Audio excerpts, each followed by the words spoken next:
ാണ് കോഴിക്കോട് ബീച്ച് ആശുപത്രിയിലെ പനിവാർഡിലെ രോഗികൾക്ക് ചത്ത എലിയുടെ അവശിഷ്ടം കലർന്ന വെള്ളം പൈപ്പിൽ നിന്ന് ലഭിച്ചത്.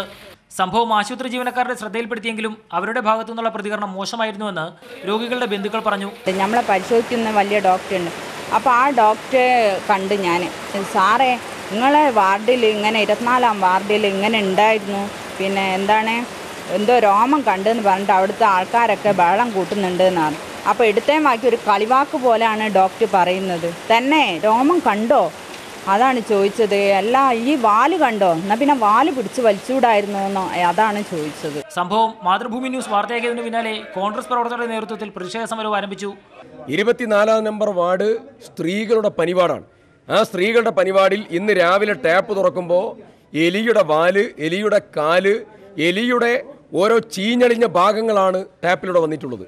2-3 ബക്കറ്റിൽ വെള്ളം ശേഖരിച്ചു. അതിൽ 2-3 ഉദ്യോഗസ്ഥന്മാർ വന്ന് അത് ഒഴുക്കിക്കളഞ്ഞു.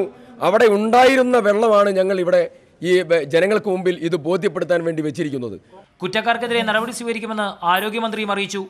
കഴിഞ്ഞ ദിവസം ആരോഗ്യമന്ത്രിയുടെ നേതൃത്വത്തിൽ ശുചീകരണ പ്രവർത്തനങ്ങൾ നടത്തിയ ആശുപത്രിയായിരുന്നു കോഴിക്കോട് ബീച്ച് ആശുപത്രി. പ്രജോഷ് കുമാറിനൊപ്പം എസ് ശ്യാംകുമാർ, മാതൃഭൂമി ന്യൂസ്, കോഴിക്കോട്.